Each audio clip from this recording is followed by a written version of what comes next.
All right, linear functions today on 2.4 for college algebra. All right, so it wants us to graph this line and give the domain and range. So first off, remember the coefficient in front of the x is your slope, so the slope's 3/2. The y-intercept is that constant at the end, which is positive 6, but you start on the y-axis at positive 6. So notice the red dot there at 6. The slope is now up 3 and right 2, so I go up 3 and right 2, and use the arrow keys on the system and not the mouse, please. So go ahead and use the mouse to put it on 6, and then use the arrow keys and go up 3 and right 2, and then it'll draw your line. It's much better to do the arrows, and you don't have to worry about your mouse moving. Domain, how far left and right does this graph go? So that's all reals. And range, it goes down and up forever, so again, all reals, -infinity to infinity. If it asks you for the x-intercept on the homework system, that would mean to find x when y is 0.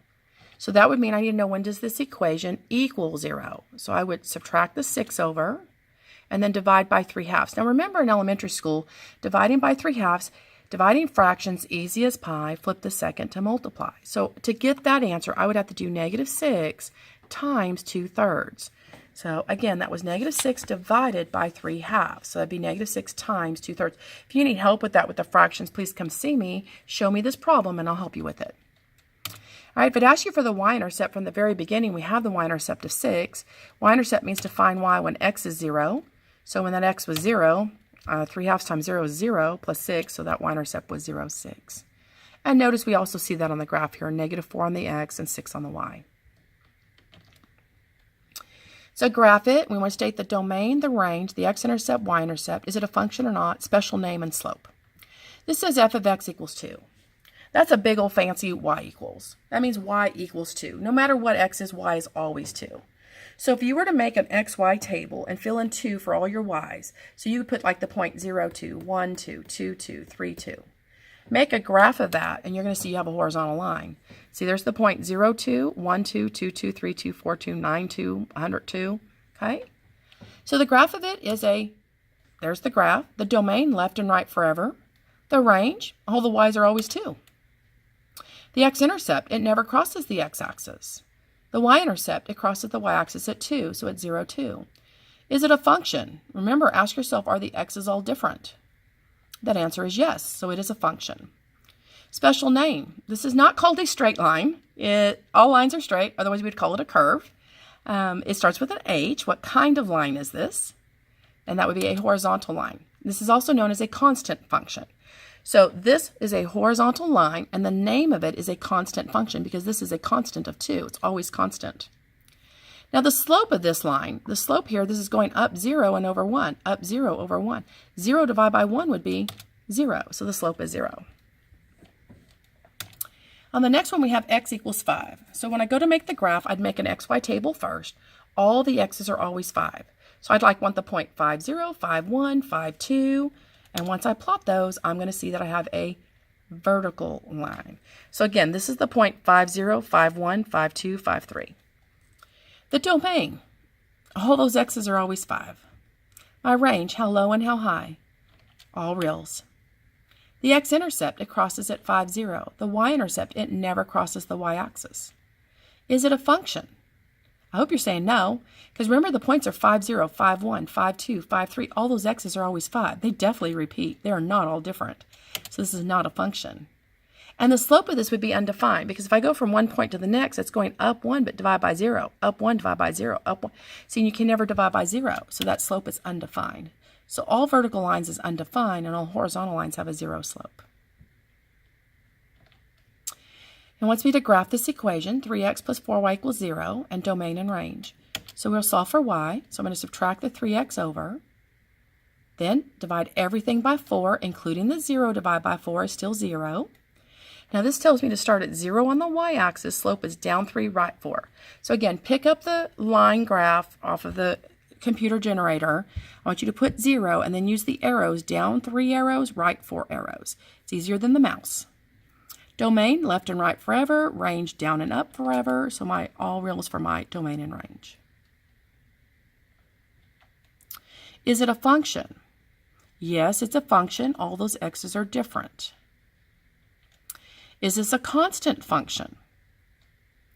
No. we have a y and an x. A constant function is like the line y equals 2, or y equals 3, y equals 3/4. It equals a constant, not another variable with it. So make sure you understand that. This gets missed on my test if something's a constant function or not. Does this line pass through the origin? Yes, it goes through 0, 0.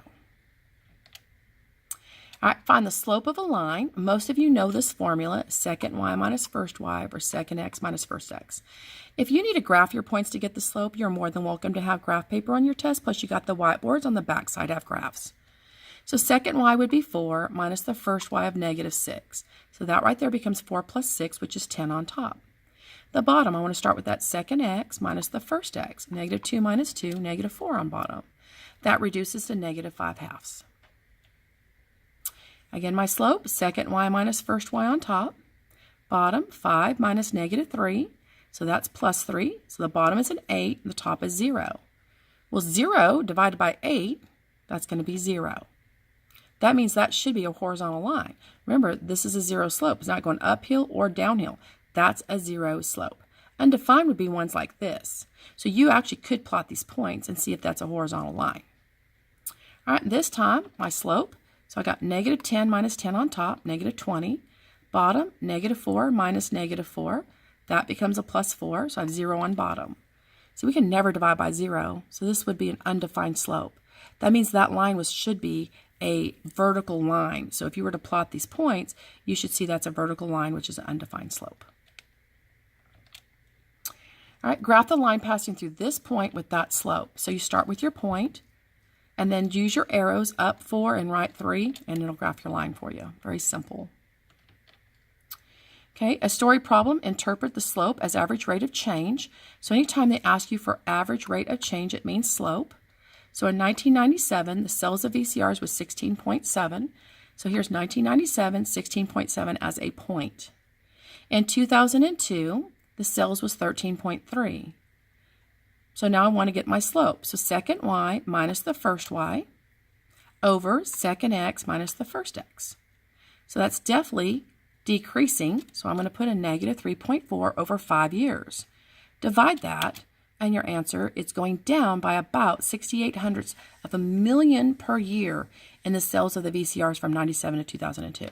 So you got to think about what happened from VCRs to DVD players and now to Blu-ray and digital. And so, your sales is going to be changing over time. And when you change to new forms, typically you're going to have a negative slope like that. Assume the cost to produce an item is a linear function and all items produced are sold. The fixed cost is $2,400. The variable cost per item is $120 and the items sell for $150. So let's just pretend for a second that my startup to my business, for me to start it, was $2,400. That's what I had to pay. Now, I have to pay $120. Let's say this is about a blanket for a horse. So it's costing me $120 per blanket I make. I'm going to sell the blankets for $150 each. See, what would be my cost to my company? So you got to understand you had your initial cost of $2,400, plus I have a cost of $120 per item I make. So that would be my cost function. Now the revenue is how much money you're bringing in. It's not profit, just saying how much money do you bring in. See, if I'm selling them for $150 each, therefore I'm bringing in $150x, how many ever I sell. Now for my profit, I would have to take my revenue I bring in and minus my cost. Think about that. See, the money I bring in, and then I don't have to take out my cost, how much it costs me for my company. So I would have to do the 150x and then take away each of these values here for my cost function. Sorry about that, I hit it. So I distribute and combine like terms, and that's my cost function. So that says, how many must I sell to make a profit? Well, you guys, if I set the profit equation equal to 0, that would be my break-even point. But to make a profit, I'd want to know when this equation is greater than 0. So I would solve that. So to solve it, I'd add 2,400, divide by 30. So I'd have to sell more than 80 units to make a profit. Now, if this company only allows me to sell 75 units, then this would be a bad business. I'd go in the hole every time. So you want to make sure you look at the restriction they give you on this in your homework. Again, so I had to sell 81 units to make a profit for this one. And that ends your 2.4 notes. There's your equation for the slope. Most of you know slope-intercept. The number in front of x is your slope. B is the y-intercept. Average rate of change is another word for slope.